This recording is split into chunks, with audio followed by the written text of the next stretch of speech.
Et nous aimerions tous être en bonne santé. Eh bien, pourquoi pas être tous en bonne santé sexuelle? C'est un peu le défi que nous lance Yves Pslati, qui est avec nous, sexothérapeute.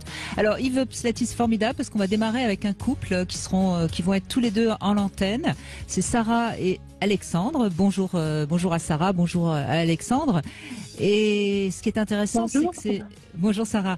Ce qui est intéressant, c'est Alexandre qui n'a pas de désir. Et donc votre sexualité à tous les deux, elle est assez faible. Hein.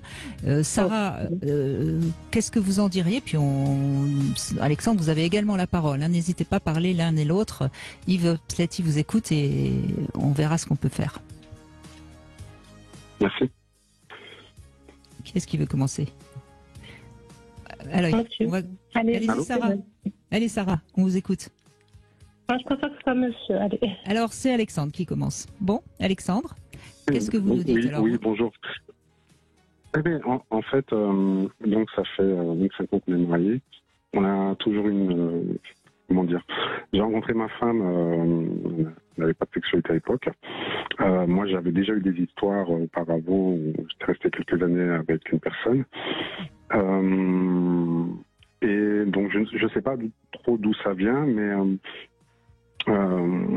disons que je pense qu'au départ, je l'ai mal orienté au niveau sexuel. Il y a eu quelque chose dans ma vie qui a fait pas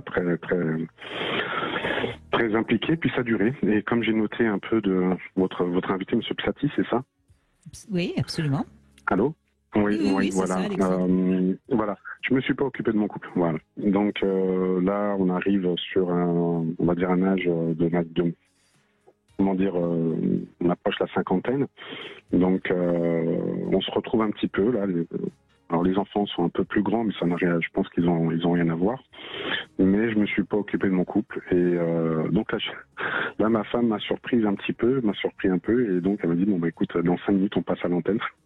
Donc pourquoi pas, parce que on est non, je suis motivé, j'ai envie que ça se passe bien, j'ai envie de la rendre heureuse, mais je pense que comme vous disiez il y a juste précédemment avant la pub, voilà, il faut de la curiosité, de l'investissement et puis être guidé quand on n'a pas la recette par un professionnel. Je pense que ce serait une première étape à mon avis, parce que elle est en demande en fait et moi on va dire que une fois, 2 fois par semaine, ça me suffit. Mais vous faites l'amour 1 ou 2 fois par semaine déjà? Non. Ça a très mal débuté notre histoire. C'était beaucoup plus... Bon, c'était peut-être 1 fois tous les 2-3 mois à une époque. D'accord. Ouais. Et aujourd'hui, aujourd'hui, vous faites l'amour combien de fois par mois, par exemple? C'est très aléatoire. Sur une année, c'est très aléatoire. Combien de fois par an alors? Je sais pas, là, par exemple, au mois de septembre, ça pouvait être, par exemple, 2 fois par jour, comme au mois d'octobre, 2-3 fois dans le mois. C'est très aléatoire. D'accord, mais enfin, on a l'impression quand même, Yves Pslati, que c'est pas mort. Ben oui, c'est pas mort, c'est pas 2 ou 3 fois sur l'année, quoi. C'était ça la question. Oui, non, en fait, on est à votre antenne. Non, on est à votre antenne, donc pour nous, c'est déjà positif, en tout cas pour moi. Oui, Sarah, allez-y. Moi, après, Bonjour Brigitte, bonjour docteur. Bonjour. En fait, on peut faire là ces derniers mois, ces dernières années, ça a été, surtout ces 2 dernières années, ça a été 1 fois par mois, mais après des disputes. Sur le sujet, en tout cas. Oui, c'est-à-dire que vous êtes obligé de râler un peu pour arriver à vos fins. Oui, on peut dire ça. Si on peut dire. Mais ça devient dégradant pour moi, en fait. Donc, je le vis. Vous le vivez pas bien. Mais Alexandre, ce qui est étonnant, donc j'ai bien compris, vous n'éprouvez pas le besoin de faire l'amour, hein, vous n'avez pas de désir au sens large du terme. Mais est-ce que vous vous masturbez quand même de temps en temps? Et est-ce que quand elle vous saute dessus, quand elle vous oblige à avoir un rapport, est-ce que vous avez du plaisir? Oui, j'ai du plaisir. Alors déjà, c'est pas une obligation pour moi, je le vois pas du tout comme ça. Seulement, j'ai pas envie, j'ai pas le désir, et donc du coup, J'y pense pas. Après une journée de boulot, voilà, on fait nos tâches quotidiennes, et puis voilà, quand je vais coucher, quoi, sans savoir si elle avait besoin ou pas. Après, non, il n'y a pas d'obligation. Oui, je prends du plaisir. Oui, beaucoup. J'ai pas noté le début de votre question, par contre. Si, est-ce que vous on va revenir. C'est une belle question. Allez-y, Yves, je vous en prie. La question, c'est, on a 3 activités sexuelles. Hein. On a le fantasme, la masturbation et la relation sexuelle. Donc, il y a un patient qui vient chez moi, il dit, bien sa femme, donc prenons un couple, hein, prenons le couple, ne pas parler de vous, prenons le couple Michel et Micheline. Hein. Alors Micheline va se plaindre en disant, on ne fait pas suffisamment l'amour. Et parce que Michel n'a pas de désir, et Michel, on va lui demander, est-ce que tu as du désir? Non, j'ai pas de désir. Alors moi, je veux savoir quel type de désir il n'a pas. Parce que le traitement qu'on va faire va dépendre de ça. Disons que 2 cas de figure. Michel, il a plein de fantasmes tous les jours, il se masturbe très régulièrement, il ne fait pas l'amour à sa Micheline. Il n'a aucun problème de désir sexuel. Donc, dans ce cas de figure, on va faire une thérapie de couple. Donc, de voir pourquoi il ne fait pas. C'est le couple qui ne va pas, parce que je explique tout ça. On va plus se braquer sur la thérapie de couple que sur la sexualité de Michel, puisqu'il n'a aucun problème, Michel. Donc, et puis, qu'est-ce que ça lui rapporte, la masturbation versus le rapport sexuel? Donc, on va essayer de voir ça. Par contre, deuxième cas de figure. Michel, il vient. Il n'a pas de fantasme, il ne se masturbe pas beaucoup et il ne fait pas beaucoup l'amour. Là, on va prendre en charge le Michel, la sexualité de Michel, pour lui faire augmenter sa libido. Alors là, malheureusement, il y a toujours les mêmes outils qu'on va utiliser. On va travailler surtout sur la sexualité personnelle de Michel. Donc, on va lui faire augmenter la libido. On va l'entraîner à avoir des fantasmes, d'entrer dans des fantasmes, de se masturber, pour qu'il augmente sa libido et qu'il le mette, cette libido augmentée, au service du couple. Donc, c'est comme ça qu'on va travailler.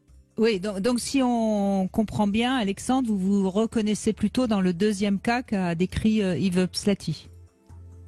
Oui, tout à fait. Oui, là, sur 25 ans, on va dire même. Il y a eu les deux cas pour moi. Il y a eu les deux cas pour vous.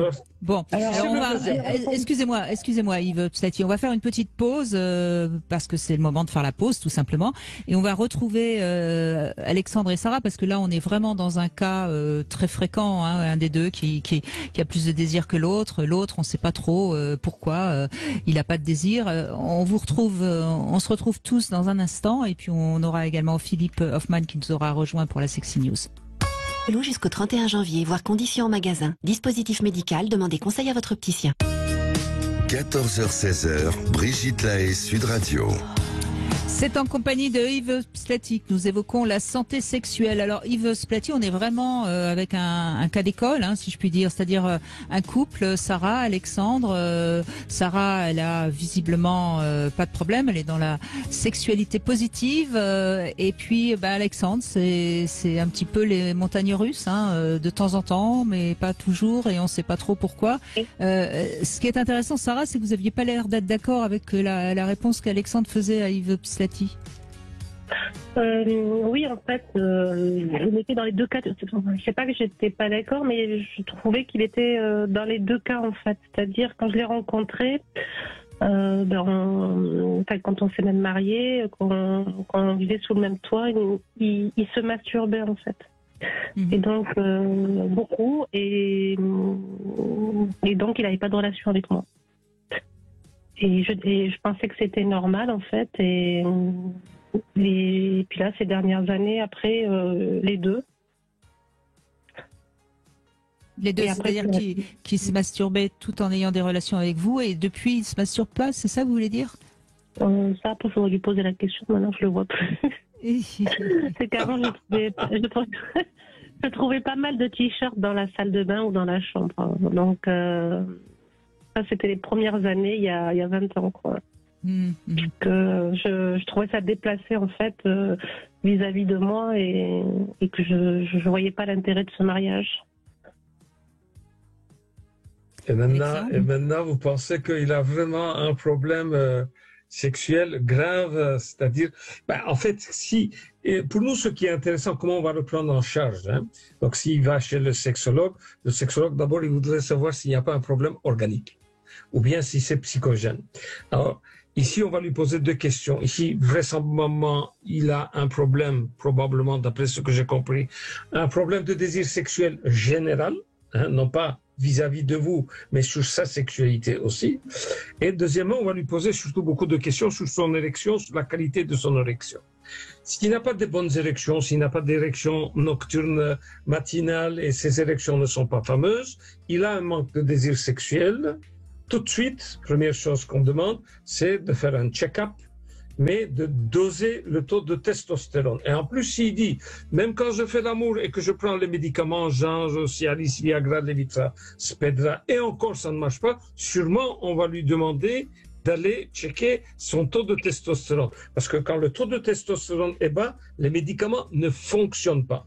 Donc, il doit avoir une supplémentation de testostérone qui va durer quand même 3 mois avant de se stabiliser. Hein. Même les médicaments ne vont pas fonctionner dès que il prend de la testostérone. Il faut quand même attendre 3 mois. Donc, il faut voir si c'est un problème organique. S'il vous plaît? C'est pas le cas. Il a fait des tests, c'est pas le cas. Il a fait des tests, c'est pas le cas. Je suis au-dessus de la moyenne. Vous êtes au-dessus de la moyenne. Okay. Bon, donc. C'est encore pire pour moi. Mais moi j'ai quand même, comme ça. Non, mais toutes les infos sont là. Oui. Non, mais Alexandre, intuitivement comme ça, j'ai quand même l'impression que vous avez un peu idéalisé Sarah et que c'est ça qui bloque votre désir, parce que vous avez eu une sexualité avant elle qui semblait tout à fait correcte. C'est ça, oui. Hein? Donc la question serait au départ. Oui. Au début, quand vous étiez ensemble, pourquoi vous masturbiez beaucoup plus que de rapports sexuels? Donc c'est ça qu'il faut creuser d'abord. Qu'est-ce que vous attendez dans la masturbation qui ne vous donne pas dans la sexualité? Pourquoi vous faites une différence comme ça, que apparemment la masturbation est meilleure pour vous que le rapport sexuel? Pourquoi? Mais je crois pas, je dirais même pas ça, moi. Personnellement, je pense, Yves Pslati, mais là, encore une fois, c'est totalement intuitif ce que je dis. Mais je pense, Alexandre, que bousculer votre femme pour la baiser, c'était quelque chose d'un peu compliqué pour vous. Oui, c'est vrai.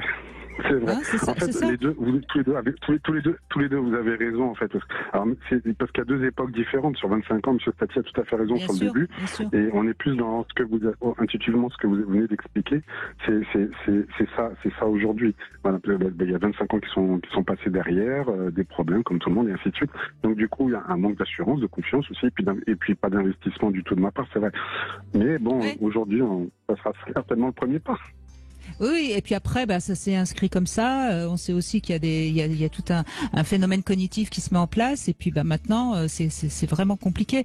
Donc, dans votre cas, qu'est-ce qu'il faut faire? Faut peut-être instaurer un jeu de rôle. Enfin, faut peut-être, il faut réveiller la bête qui est en vous.